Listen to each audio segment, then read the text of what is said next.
I'm Jim Blackburn, and Isabelle Chapman is with me, and we're here this morning to talk about the art of Isabelle, and I will be reading some poetry and talking a bit about the virus vigil that Isabelle and I have been participating in now for 75 days, and it's been quite an adventure. But before we get started, Isabelle, why don't you tell everybody a little bit about yourself, and then we'll talk about your art after you give a short introduction.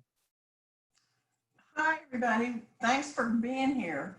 I am Isabelle Chapman, and I'm an artist. And I came to art a little late, but I've had lots of wonderful teachers, and I've had a great experience making stuff and had lots of wonderful walls, including the Women's Institute, to put my art on.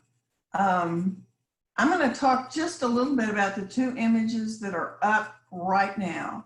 Those two images are painted on hardback book covers. And the one on the left, Jim and I took a trip to Egypt with our spouses and came back to the situation we're all in now. But the trip was fabulous. And of course, there is the pyramid, and I use a lot of collage elements, and I started out with a baggie full of things that I would use for collage. Now I have a whole cabinet divided by color of mostly paper or material that I use to make collages. And the bird on the left has one tiny little piece of collage on it on the far left, which is taken from another book cover. And I use some kind of little element on all my pictures, kind of as a signature. And I love these two books because they are old and they aged perfectly. And the virus vigil started after Isabelle said we got back from Egypt. I think both of us felt very fortunate to get back in from overseas when all of this conversation and then fear about the virus was just kind of getting started. And we had to go into quarantine, and my wife and I ended up being tested early on and found that we were COVID free about the time the rest of this part of the world was asked to socially distance from each other and to go really into the kind of virus segregation that we've all been in.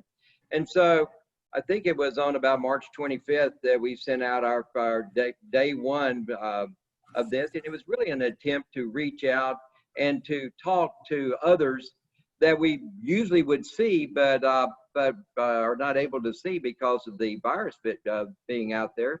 And so this virus vigil became an effort of reaching out, communicating, and in the process, we have now done 75 days of art and poetry, and which we will share with you.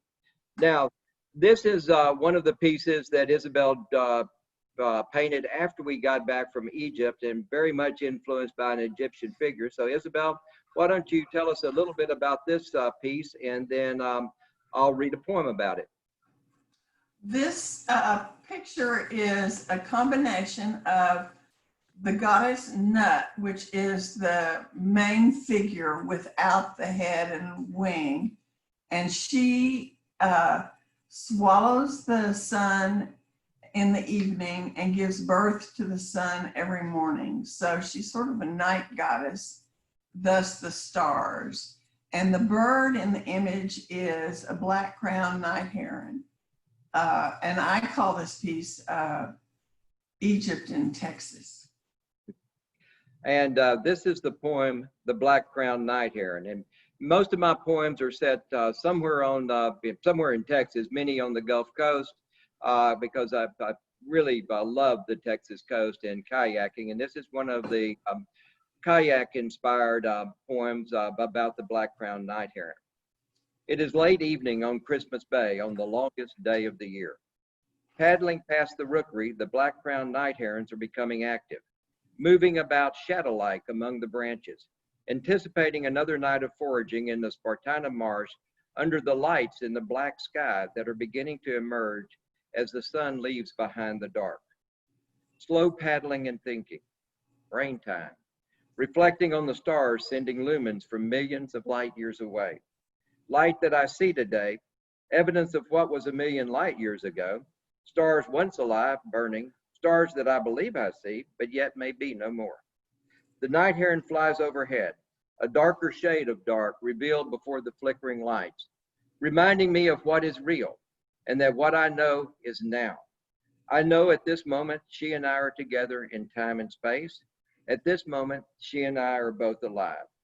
And beyond that, on a good day like today, she helps me understand that I need to know no more. That's the black-crowned night heron.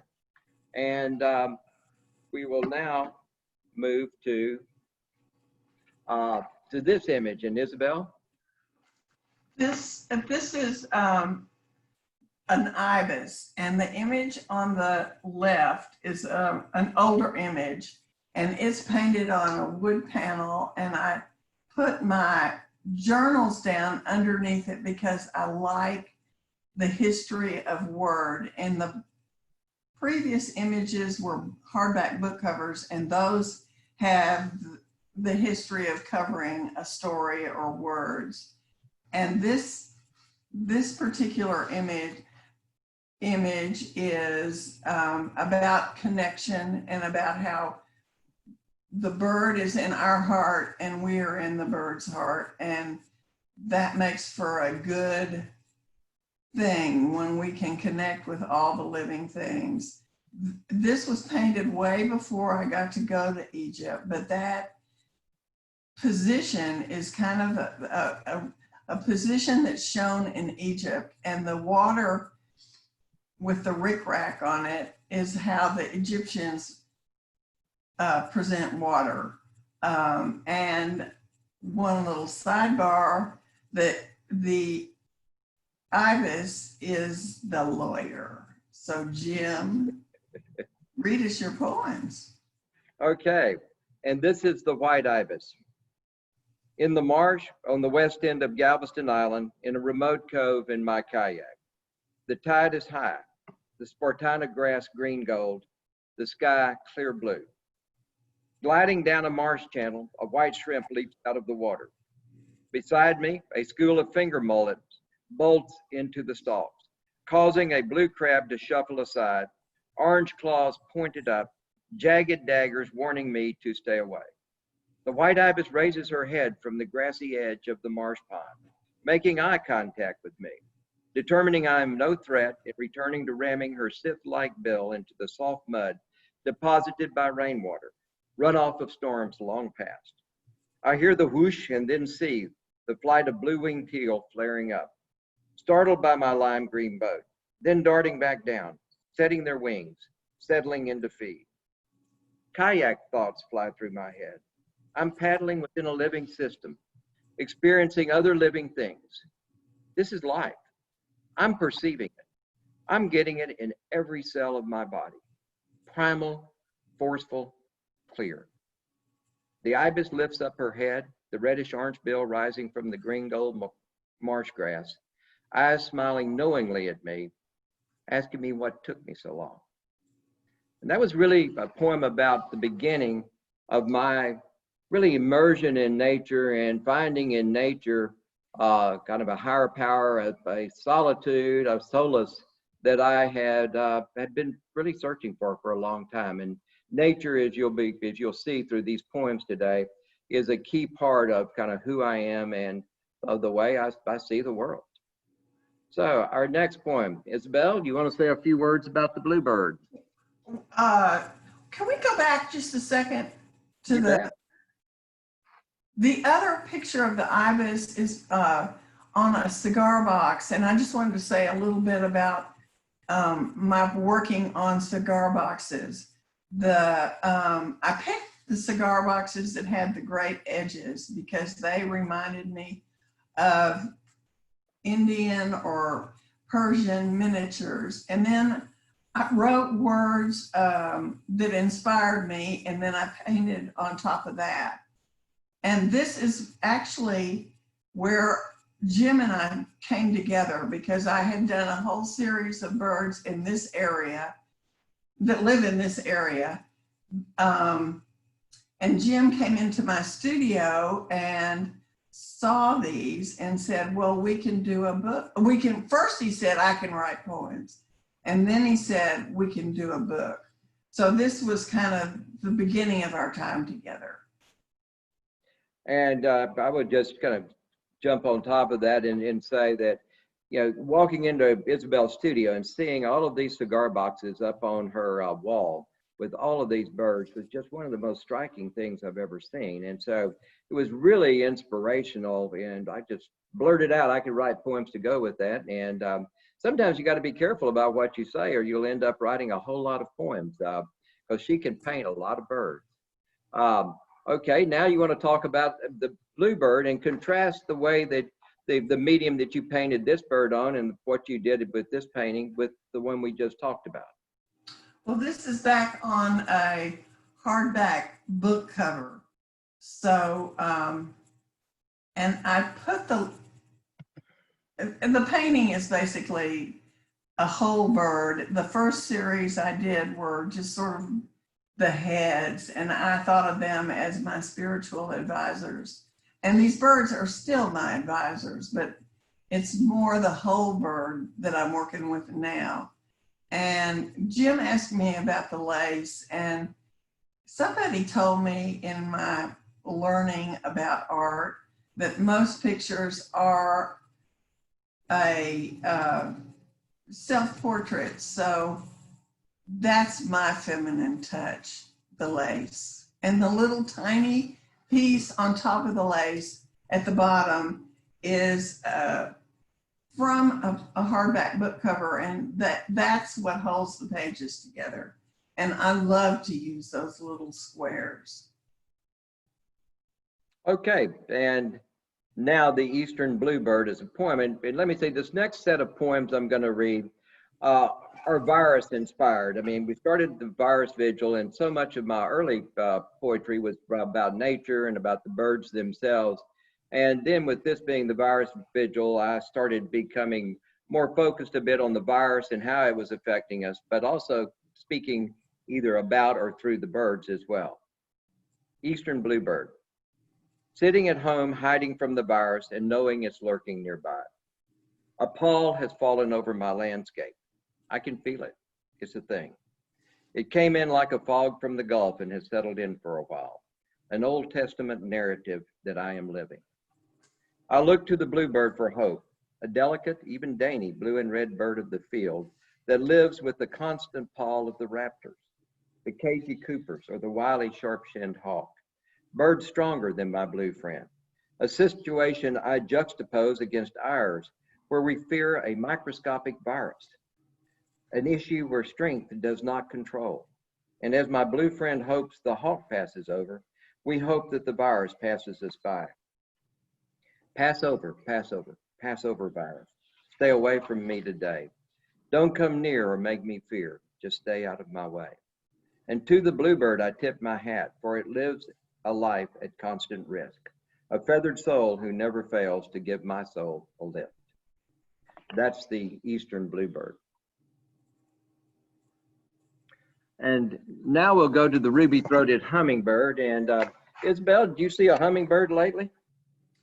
I did. Jim and Garland and John Chapman, my husband, and I went bird watching in 2 different cars following each other and with our masks on.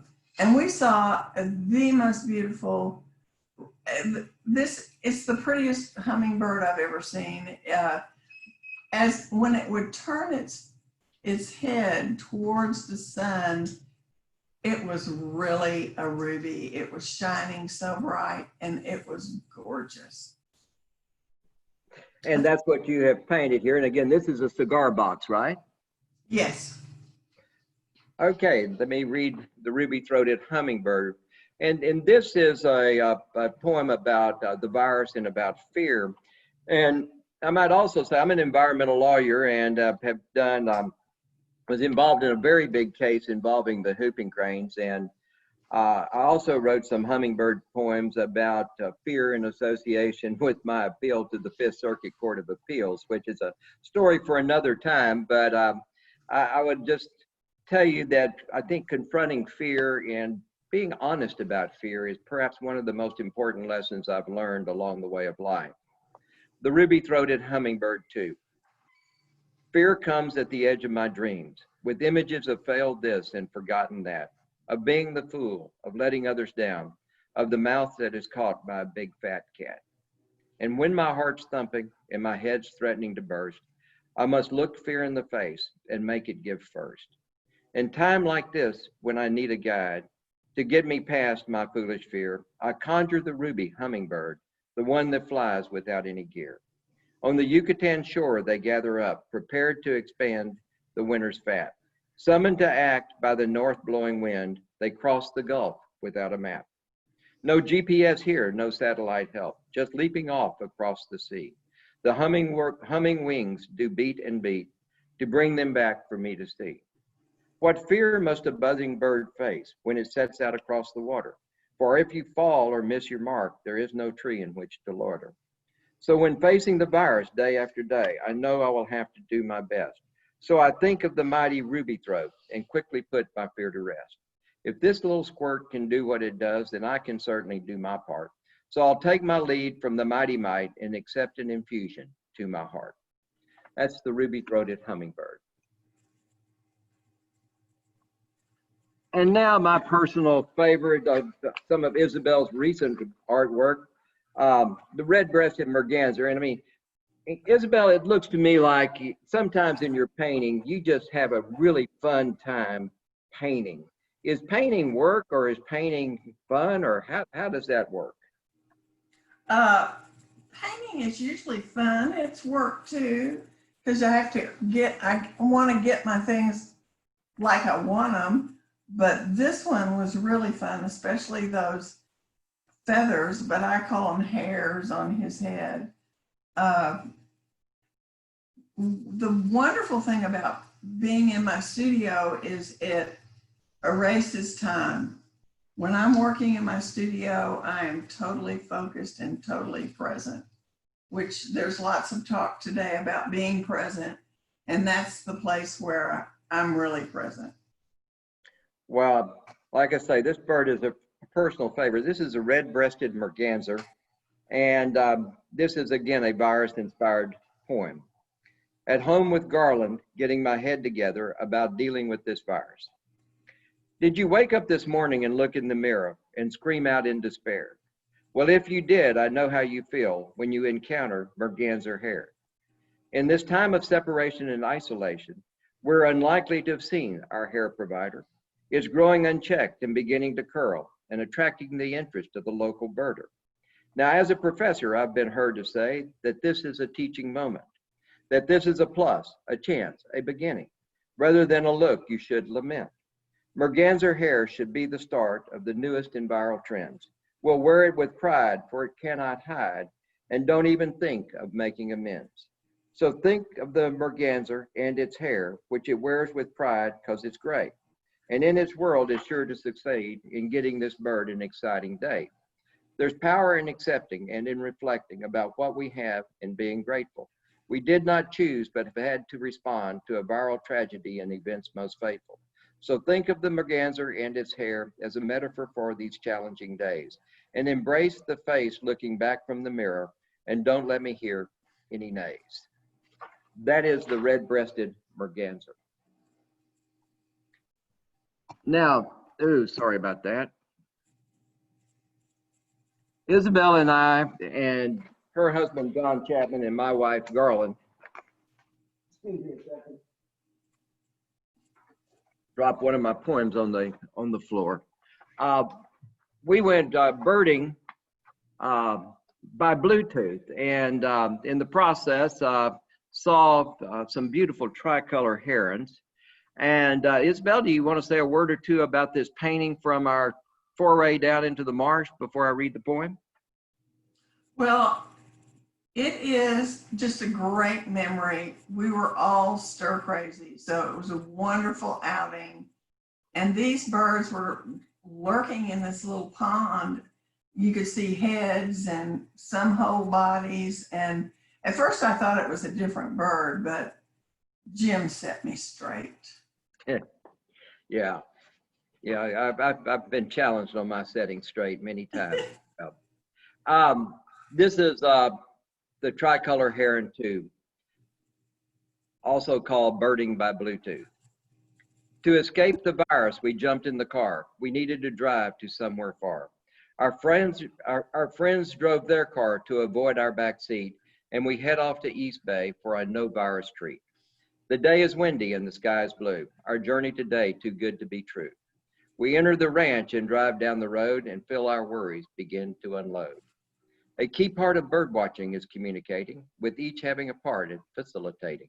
To look to the right place in the green colored grasses before the bird spooks and the good chance passes. So what does the group do to respond? To find a way to discuss the pond and find the tricolors that are well hidden without standing too near, for that is forbidden. Creativity comes when required by circumstance. So our communications we need to enhance. We dial up each other and forsooth, we hear our voices with the use of Bluetooth.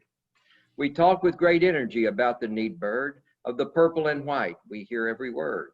There's one at the far end and one on the right. The purple against green makes a wonderful sight. At the end, the tricolors bid us adieu, our day of success, a triumph, a coup. For birding by Bluetooth is the ticket, and you tell the virus to simply stick it. Now that is birding by Bluetooth.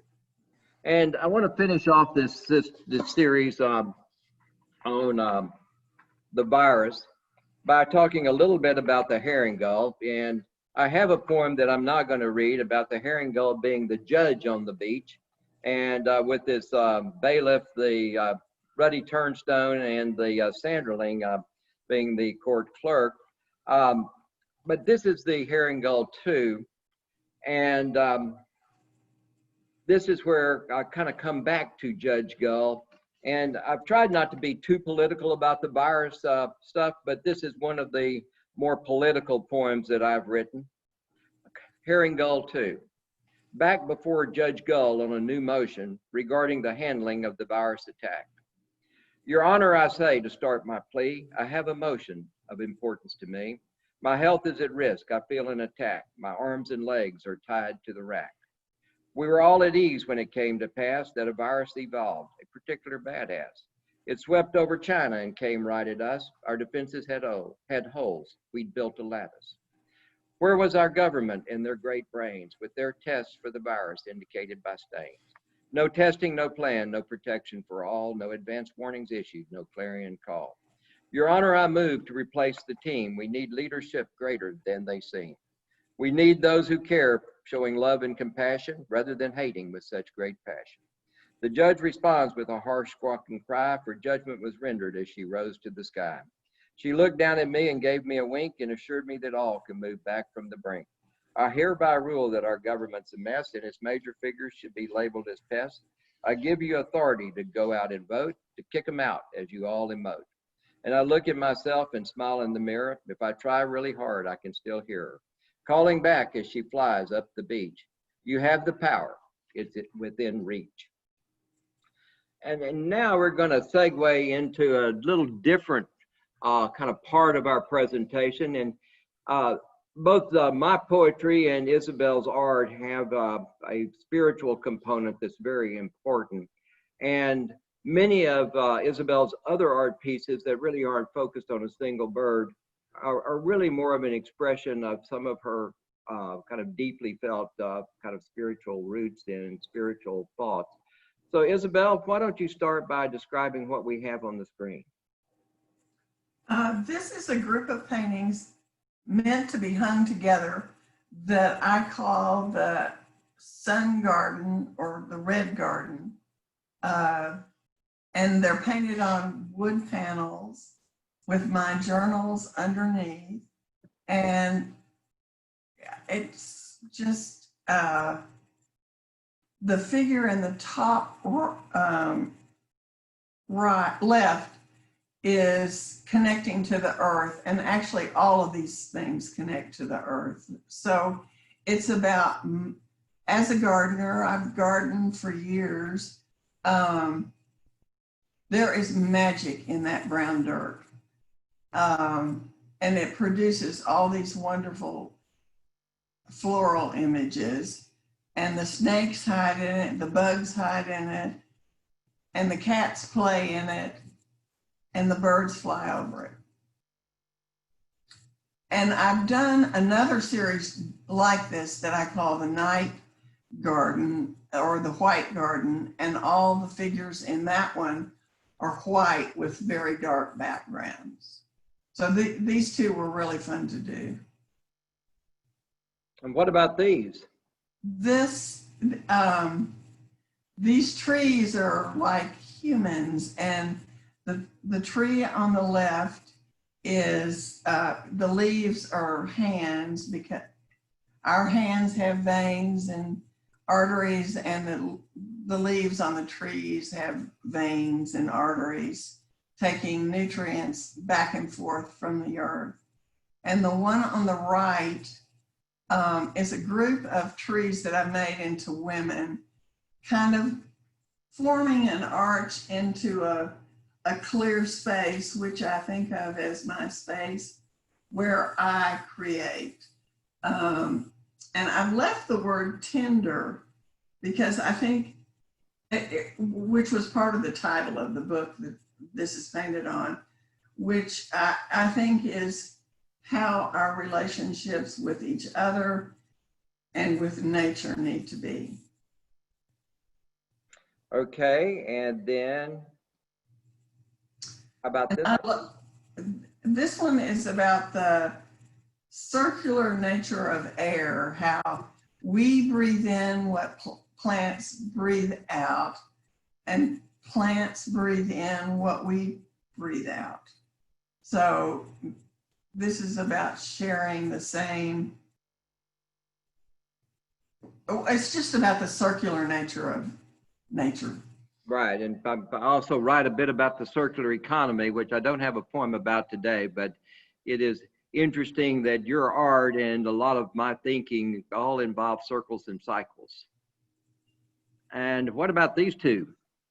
These two mermaids are my attempt to connect with water.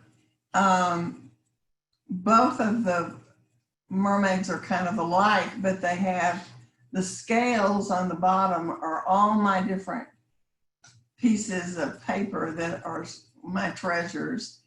And the water, the book on the left looks like water to me. And the book on the right is a book called The Mermaid's Chair. So I feel like the books were appropriate to the water connection. And of course, the mermaid lives in the water.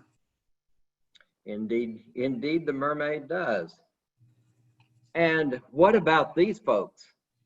These books were given to me by the one, Susan, the woman on the right, who these books belong to her mother, and her mother loved them, and then she and her sisters loved them, and then her children and her sisters' children loved them, and now they're even going to great grandchildren.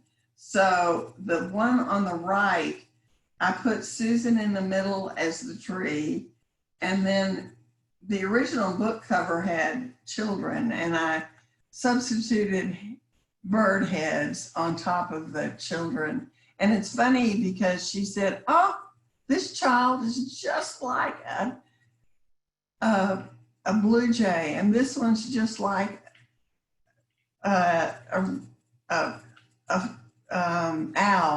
So, and I didn't plan it, and she didn't plan it. So it's weird how art works. Sometimes it just works. So Susan has evolved from the woman on the left to the tree. So she's a bird human, and a tree. Yes. That's the beauty of art, isn't it? That is. And Okay, and what about this one? well, this is Keith Richards' book called Life. So I love the word life. And the British call women, cute women, birds. So I thought, excuse me, he would appreciate this sexy bird. And then I love to do combination figures, which, like the last figure, human and bird. Okay. And now we're going to kind of move into another different phase. These are a set of bird images, but the poetry about them is going to be about really my spirituality. And I want to start with a cardinal. And Isabelle, I'll ask you after I read the poem if there's anything in particular you want to talk about. But I think that you'll probably be talking a little less about these, and I'll probably be moving through these poems somewhat quickly. This is the Cardinal 2. In Wimberley in the Texas Hill Country on a bright spring day.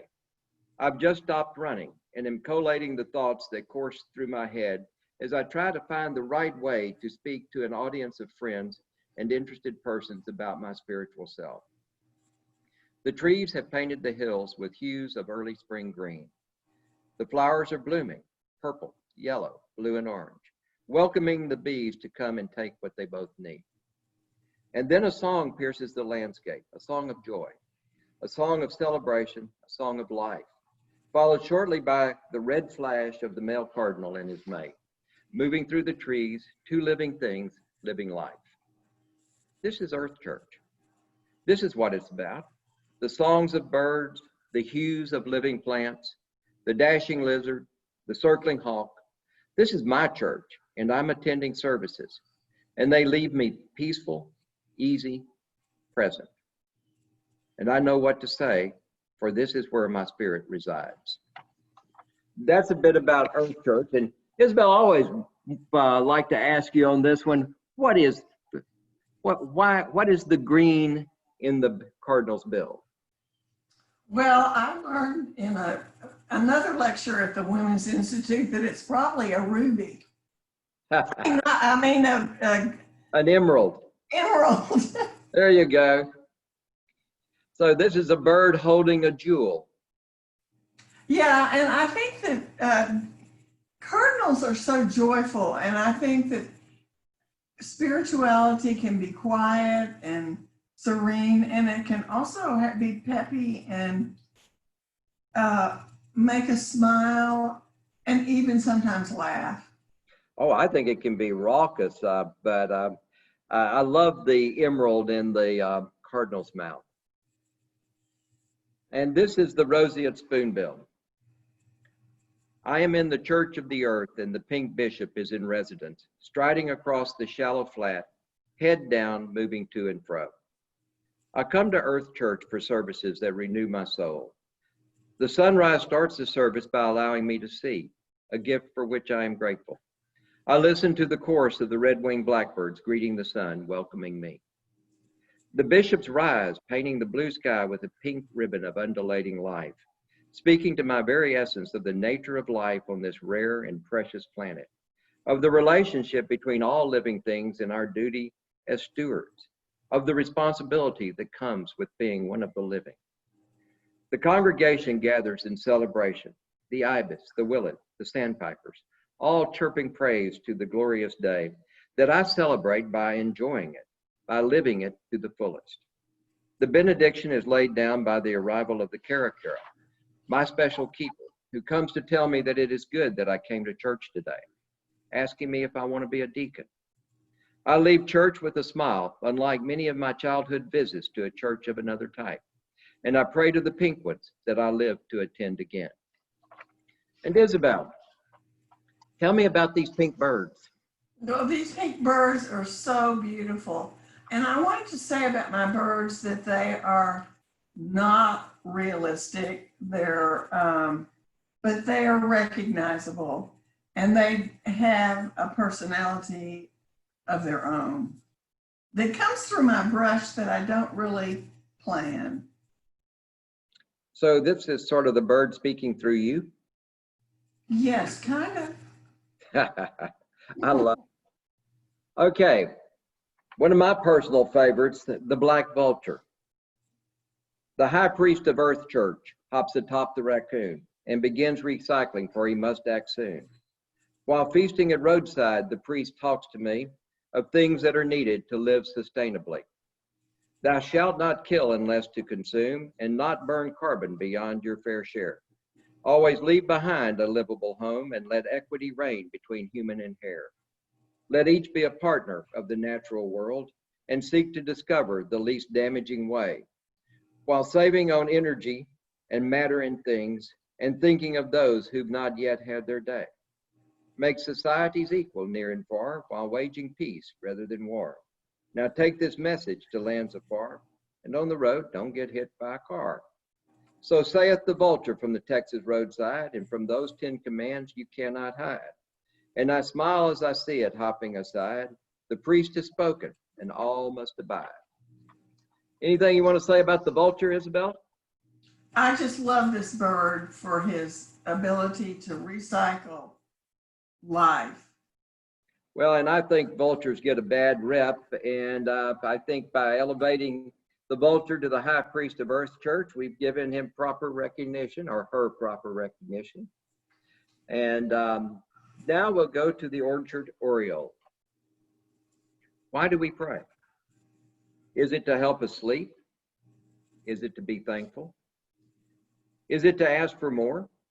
Or is it to seek retribution? Why do we pray to a God? How do we choose which one? The one of our parents? The pretty one? Or the mean one? Or maybe the one that sends a sign? I pray to the migrating songbirds whose return restores my faith for another year. I cheer the orioles and hail the tanagers and applaud the warblers whose hopeful journey reinforces my hopeful journey. I see them flying across the water, reaching the Texas coast, falling to the earth, safe again, both of us. I pray to them because it feels right. I ask them for courage to do what is right. I ask them for eyes to see what we are. I reach out for a connection that will make me one with other living things, with the energy that is life. And when my prayer is over, I feel better, which is, after all, why we pray. And that is the orchard oriole. And so, Isabella, tell us about the old stilt. Well, that first group of paintings I did, and this stilt was one of them, I was really doing sort of a headshot, but with this one, I could not leave those gorgeous legs out of it. I have a friend whose husband thought she was a stilt. I just think they're wonderful birds. Well, I agree with you, and this is a poem about the black-necked stilt. Orange construction tape can be seen marking the edge of the wetland scene, placed by consultants who exit unseen, agents of developers lean and mean. The black-necked stilt strides back and forth at the edge of the shallow water, watching fretfully these humans debate a regulatory line that is becoming harder. The tape is moved from over here, a water-loving shrub encircled there, in a dance that ultimately does not protect but legally destroys the wetland layer. No attention is focused on the water flow, on the movement of runoff to the water meadow.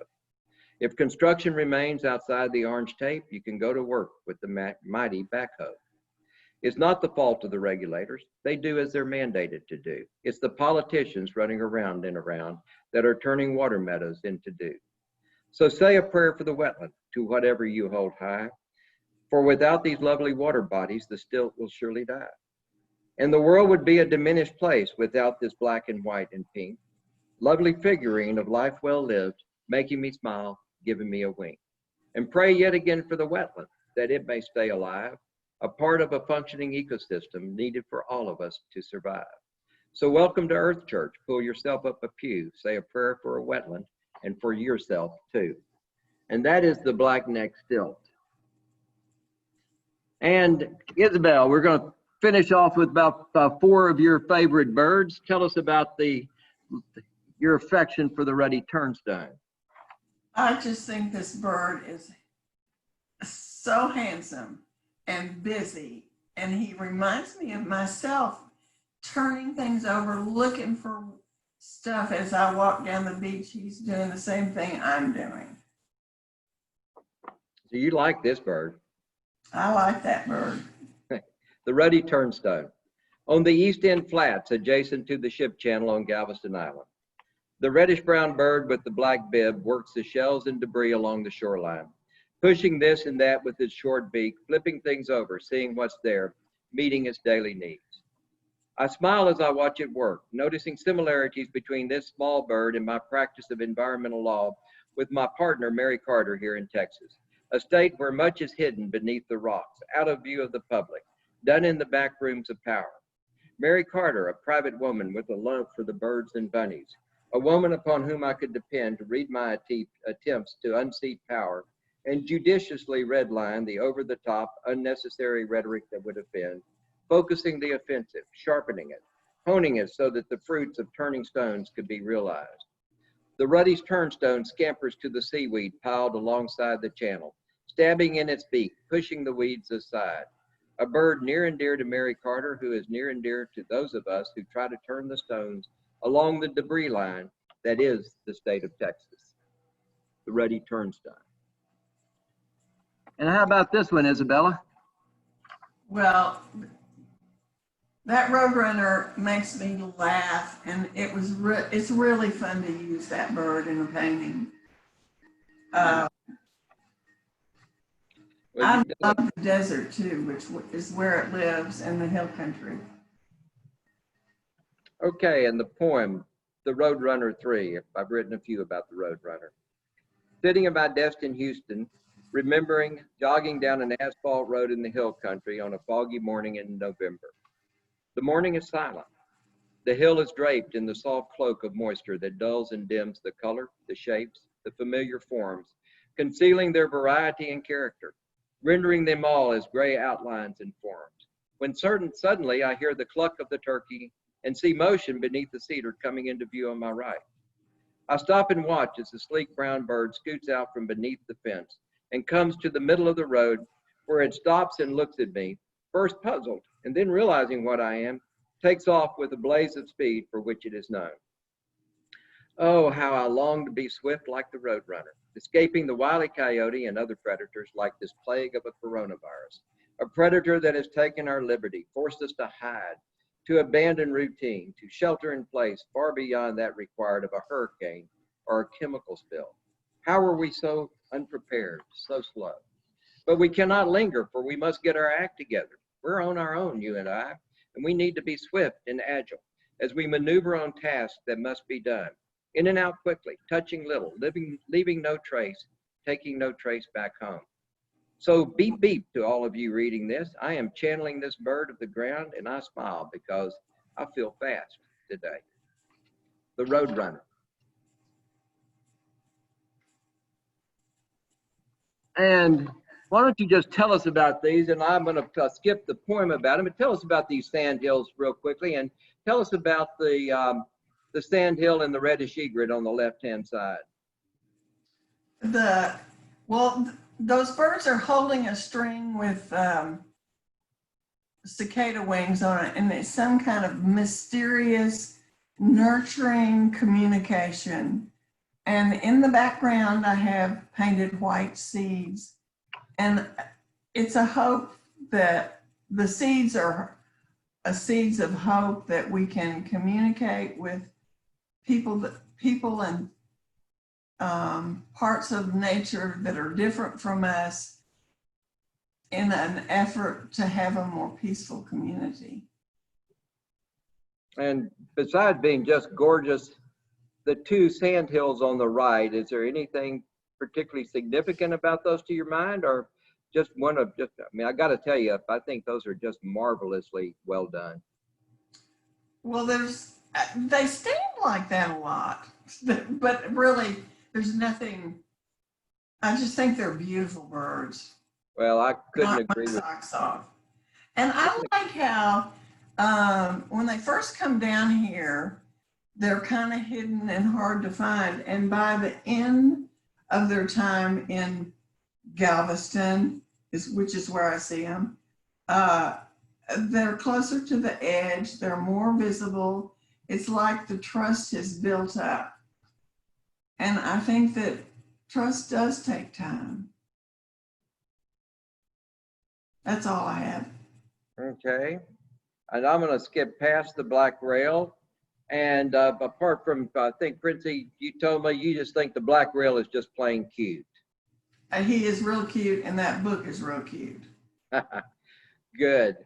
And I'm going to finish with two poems, one about the Carolina chickadee, which is one of my favorites, and one we see all the time in Wimberley. In the Texas Hill Country in the summer, I walk to enjoy the start of the day, a green landscape and full creek greeting me. The morning allowing me to continue expanding my understanding that being alive is made more by linking my soul with nature, a discovery that grows every day, filling me with optimism, grateful, and wearing a smile. I hear and then see the tiny chickadee flitting through the brush, yapping about this and that, fussing at me for interrupting her daily routine, telling larger birds to watch out, a joy to behold, to observe, to absorb. Walk with me as my repaired heart keeps me alive for another day, a repair for which I am thankful, a repair that keeps my eyes open to glimpse my black-capped friend that stops on a limb, offering a view. Walk with me as I explore who I am, probing about life and living things, about my place in the natural order, an order to which I feel a duty as a sentient being with self-will. Walk with me as I search for insights into how to live life well, a task of which I will never tire, a concept I was never taught, one I understand but cannot well articulate. Walk with me as we talk of good friends who are among the greatest gifts of life. Walk with me as I remember to tell them how much they mean to me. Thanks for walking and talking and musing about life and living while enjoying the Carolina chickadee along with me. That's the chickadee. Isabelle, you want to say anything about this painting or move on to the curlew, which is our last in this series? Well, I just want to say that it's sort of a symbol of Wimberley, and Jim and Garland have a beautiful place in Wimberley, and we gather there with friends, and it is a joyous place, and that joyous bird is always there. Yeah, it's a joyous little bird too. Well, Isabelle, tell us the last, this is our last image. Tell us about this curlew. Well, that curlew's bill is what amazes me, that he can even hold his head up. I think they're just an amazing bird. And really, that's all I have to say about it. Okay, and you do have a piece of collage in the middle, is that right? I do. Okay, and this is a cigar box bird as well. The curlew. The curlew, the caracara, and the shrimp live within their limits and watch with dismay another day of consumption by human dimwits. What can I say, what can I do to change our way of living, to alter ultimately our self-view, our basis of believing? The curlew's beak beckons me to pick up the heavy load, to keep the quest and try to see where the prairie grasses mark the road. I search for ways to convince my type that a concept exists called enough, to be content with a fair amount, but it's going to be pretty tough. I tell myself again and again to think about my needs, about what it is I think I want and what desire it feeds. Does it give me food and cover, or does it address my pain? Or is it merely ornamental, a statement that I am vain? It's not that I cease to participate in a normal, healthy life. It's just that I see in a different way and cut out the excess with my knife. I use enough, I have enough, and for that I am grateful. I do not need to further expand. I am content with what I am. I beckon my curved-bill waiting friend to help me in this quest, so I can say on the day I die, I damn sure tried my best. And with that, I think that's the end of the poetry and the slides. Jana, I don't know what you want to do next, but that was beautiful. I feel renewed, and I know everyone who has attended feels the same way. There is a Q&A section. If you guys have any questions, you can type those to Jim and Isabelle, and they'd be happy to answer. Maybe something about what inspires them. And okay, here's a question. Isabella, how long does it take to make a painting? Well, it depends on the bird, and sometimes it takes not so long, sometimes it takes very long. That's Okay, and try to see if there are other, I don't see other questions coming in. Jana, do you have a question? I want to know when we can do this again.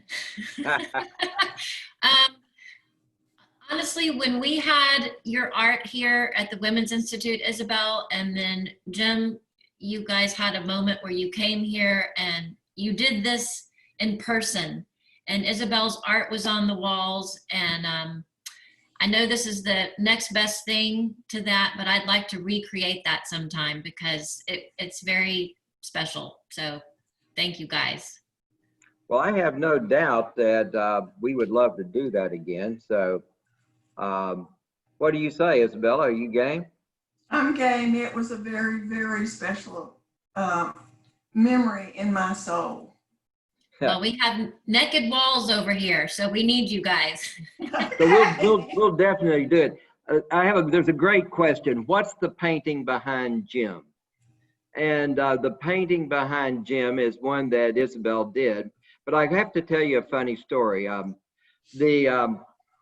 After Harvey, I'm co-director of the Severe Storm Center at Rice University, the Speed Center. And we got a lot of calls from around the world, really, for television interviews. And I got a call to be on the Rachel Maddow show. And I was sitting right here with the same view and was talking about Harvey and the flooding and things here in Houston.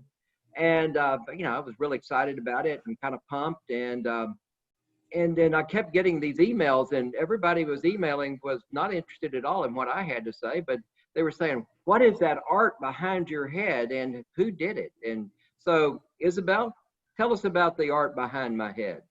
And Jim, you need to move your head. I don't know. Okay.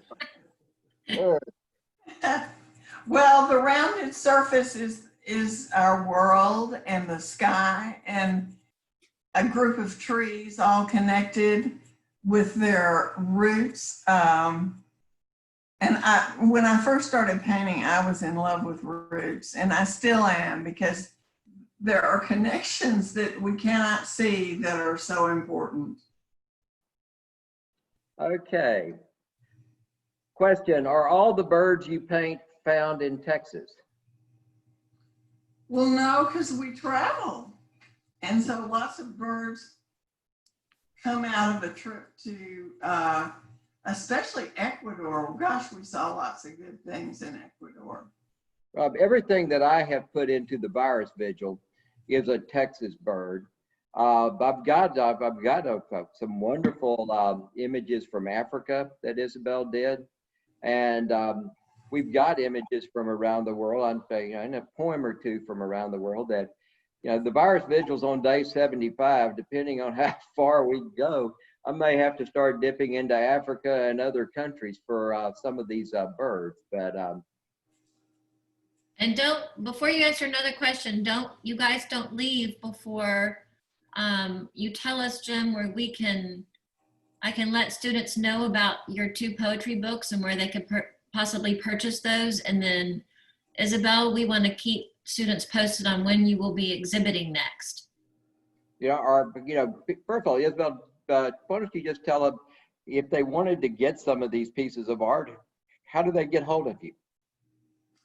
Well, actually, right now I have all my work at home, and I have a telephone number which I can say, or you can email me. And my email is Isabelle0222 isabelle.chapman@gmail.com. And my telephone number is 713-398-0717. And if I don't answer, leave a message, because I'm reluctant to answer if I don't recognize the telephone number. And you can always contact us and I will be happy to give out that information. Jim, how about your poetry books? Well, we've got two books. One is a book of verse and vision, which is really about Texas coastal birds, and that was our early book. And we're almost out of those. There's a few left, and those are available. And then we've got Hill Country Birds and Waters. Again, a book of art and poetry. That is a newer book. We have many more copies of that available. And both of those, I think the early one is 25. I think the latter one is 20. And my email address probably be jbb@blackburncarter, all one word, .com. jbb@blackburncarter.com. And my cell is 713-501-9007, which is the best way to get hold of me, and just leave a message and we'll be happy to talk to you about that. Jana, we have time for a couple of more? Oh, please, yes. Okay. Where do you suggest for a beginner kayaker to go in Houston? One of the best things I would suggest, first of all, is get hold of Artist Boat down in Galveston. I don't know if they're doing trips now, but they take kayakers out, and they'll also teach you to paint as well. And but I think that it's a wonderful thing. The marsh on the backside of Galveston Island is one of my favorite places to kayak. Armand Bayou is a wonderful place to kayak. And I think you can call most any of the outfitters around town, just you can almost just Google Kayak Houston. And I think any of those will help you find. But my favorite places are the backside of Galveston Island. Galveston Island State Park is a wonderful place to put in. Christmas Bay down on a little closer to Surfside and Freeport is where I've done a lot of my writing and poetry. But I fish in my kayak, so that's kind of an interesting whole nother topic. Another question: what have you learned about yourselves during this quarantine? Isabelle, what have you learned about yourself? Well, when I don't focus on the quarantine, because I'm sequestered at home, I get a whole lot more done. And I can focus on things that are really important to me and drop off the things that aren't important. And from my standpoint, I would just say that in so many respects, the quarantine is almost a carry through of a lot of the themes I've been concerned about. I'm concerned about climate change and the way we respond to climate change. I'm concerned about the loss of the wetlands, and as the still poem pointed out. This is almost, in so many ways, it's a chance for reflection on who we are and what we are. I'm finding that, frankly, there are aspects of this quarantine I'm enjoying tremendously. I've opened an office on my porch here at home, and I'm enjoying my yard in ways that I haven't enjoyed it in years. And I'm also finding, frankly, kind of like what Princey, I'm kind of getting more done in a way, not driving to Austin for a meeting or not driving all over town for meetings, and doing them by Zoom, and perhaps becoming a bit more efficient. But I think, though, that the fear, I think that I've got a lot of concern about the way that our value system is reflected. I've talked about that a good bit in the virus vigil. And by the way, you can email us and get on the virus vigil list. I think we'll be going for a bit longer for sure. Question, Princey. Isabelle is also known as Princey to many of us. Please say more about why books and cigar boxes. Well, I started out using my own journals as the first layer, because I think the depth of the word adds to the picture. And so I first used my journals, then I went to the cigar boxes and I was writing words of people that inspired me, like Rumi or the Tao Te Chi or other writings, so that it had a little spiritual base. And then I went to the hardback book covers, which have the history. It's not visible, but it's a history of words. And I chose the hardback book covers because they have a shape, they have a size, they have a color. Sometimes they have a great word. And I love the ones that are aged. Some of them are dirty, and I like what the dirt does. So it's like that book is working with me. And the cigar boxes, I think I've already said this, but I love those edges. So I choose the wooden cigar boxes that have great edges. Now, this is not a question, but genuine thanks from all who I know share admiration, respect, and affection. So there's a little love coming to you, Isabelle, from someone out there. Question. The poems and art seem so connected. Do you work on them together or share ideas and work independently? I'm amazed at the shared spirits of both of your art. So we don't really sit down and talk too much, do we, Isabella?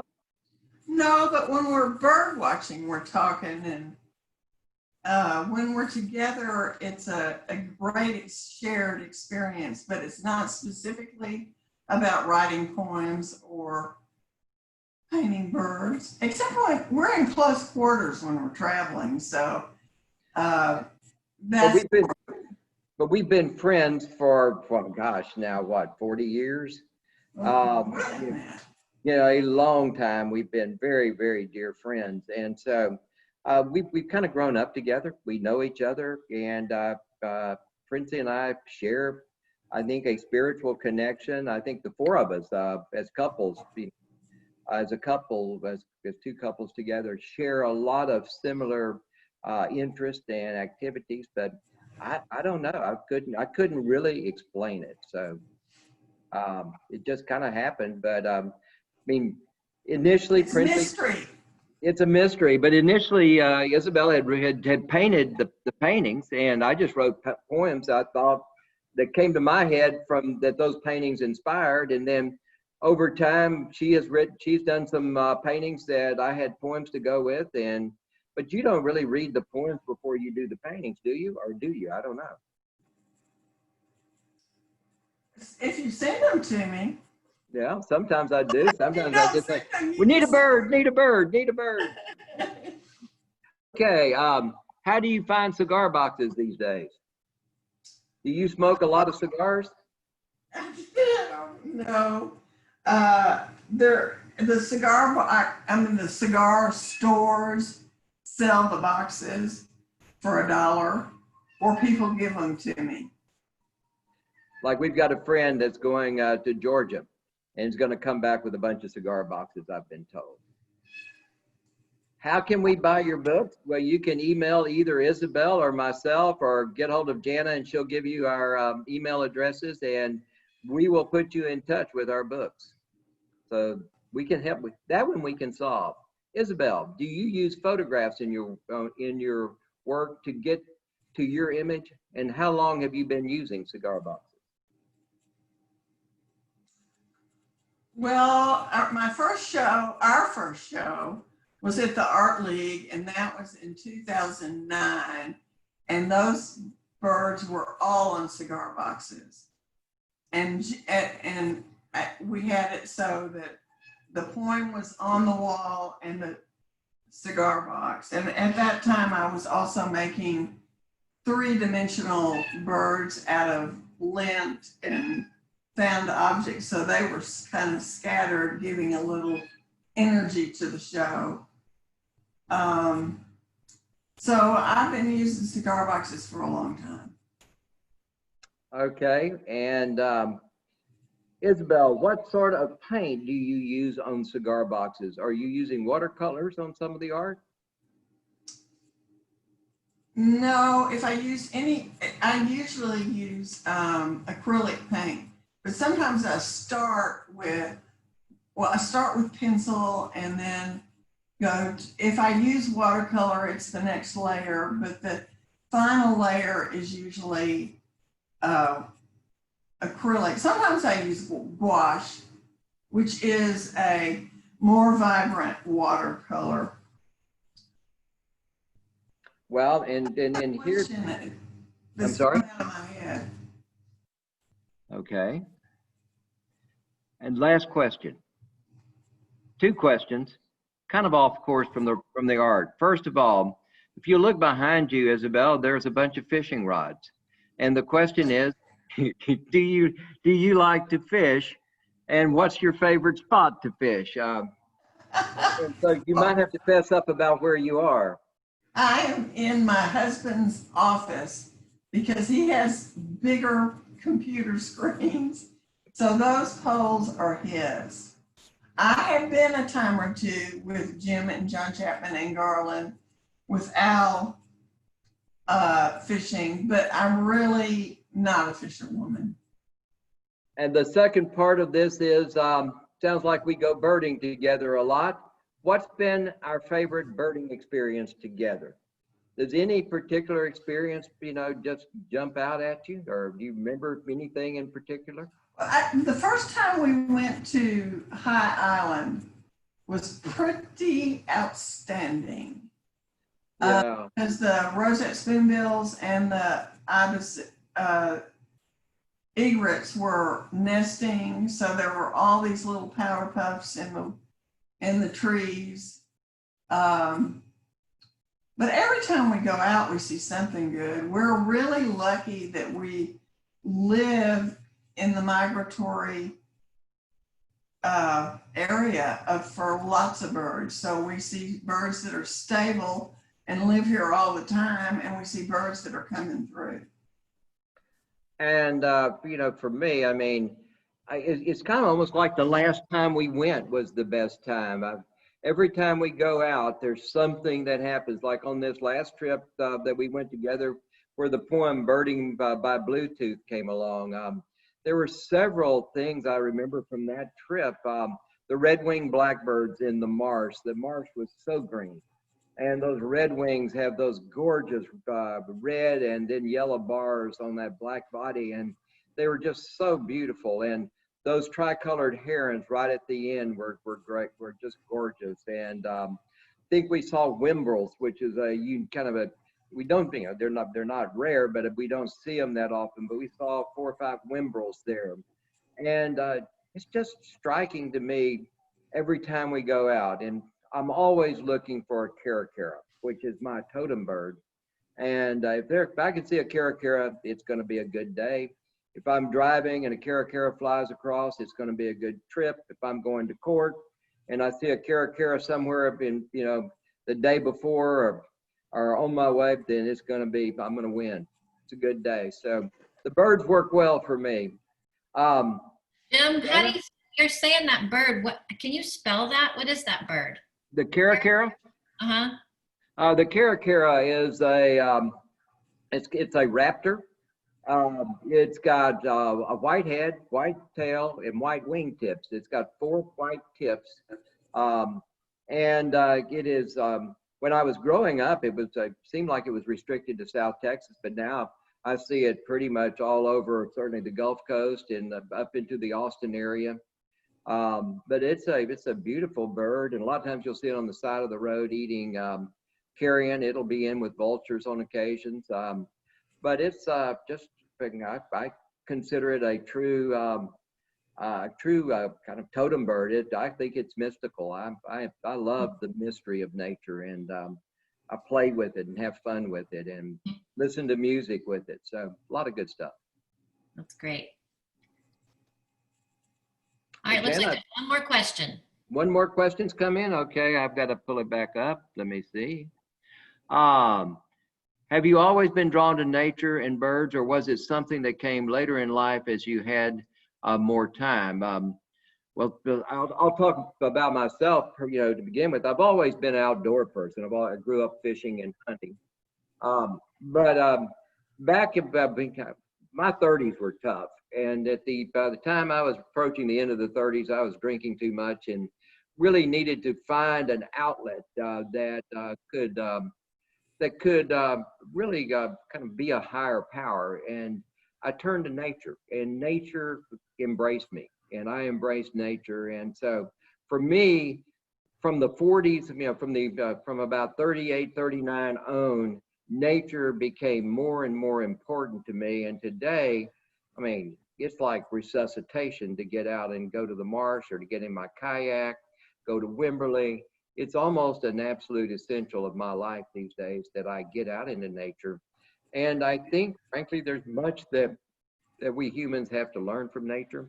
I talk a lot in my writing about the circular economy, the cycles, the water cycle, the carbon cycle, the idea that our human economy should be a circular economy with a lot of recycling, with carbon being captured from the sky and put back into the ground. So those are the types of things that are really, really important to me these days. Isabelle, what about you in nature? Well, my dad loved nature, and my mother did too. We did a lot of sailing on a boat a sunfish that he made. He and four of his friends bought one kit and made these little sunfish. And he also bought the worst tin boat that we skied behind. So being on the water was a lot of fun. And he was a member of a little fishing club, and that's really where I first kind of got into birding. There was a man who was a member who was blind, who could identify the birds by the sound. And right after that, my dad gave me a copy of Peterson. Wow. And we did all of our family vacations were oriented towards being outside, being by the river, going to Colorado. We never did Disneyland kind of things. We always did nature things. So a student has raised their hand. I believe it's Mary Lee. I'm going to unmute her and allow her to talk if she would like to, or she can unmute herself if she had her hand raised. Excuse me. Hi, it's Mary Lee. I didn't know that I raised my hand, but since I accidentally did raise my hand, I just want to say how much I've really enjoyed the dialogue between the two of you and with the art and the birds. And I quickly pulled out your first book, Birds, a collection of verse and vision. And Jim, I noticed that when I started following along on some of these poems, that you've added quite a bit to some of them. That's correct. From what's in the book so as you added on to some of these poems, where do you get the new poem that you've created? Where do you get it, or where do I get the ideas? Well, I know that you've expanded the poems, and have you reprinted them in the new book? No, we really have only got one edition of the book. And we will probably try at some point to publish this whole new set. I mean, some of the poems have been edited to update them to be relevant as part of the virus vigil. Some of the poems I have decided that I would like to embellish a thought or two. And then I have written sometimes totally new versions of some of the older birds. And so sometimes I now have, in fact, with the virus vigil, we've been sending out two versions of most of these poems, or at least many of them. Two totally different poems. The answer is, though, if there's a particular poem that you would like, send me an email and I will send you a copy of it. most of these, I have a website that if you send me an email, I will send you. I can't remember exactly what my website email address is. Well, Jim, I'd be happy to email your website and both of you guys contact information out to everyone who's attended today, if that's all right. If you would do that, because all of the verse and all of the virus vigil poems and paintings are posted on my website. Okay. And the link I have sent out with the virus vigil makes it, some of my my young professionals that are working with me at my planning firm said that they would set up this website for me, and I am so thrilled they have done so. And all of this virus vigil work is preserved there on that website. So Jana, if you would send that out to everyone, I would appreciate it very much. I sure will. And I want to end on a statement by Suzanne. And she says, thank you for sharing your time and significant talents with all of us. This has been an inspirational morning. So thank you guys so much. Thank you for having us. It's been really fun doing it too. So thank you for having us. Yes, thank you. All right, you guys, we're going to end this. Thank you so much. Okay. Everyone take care. Goodbye. Bye-bye.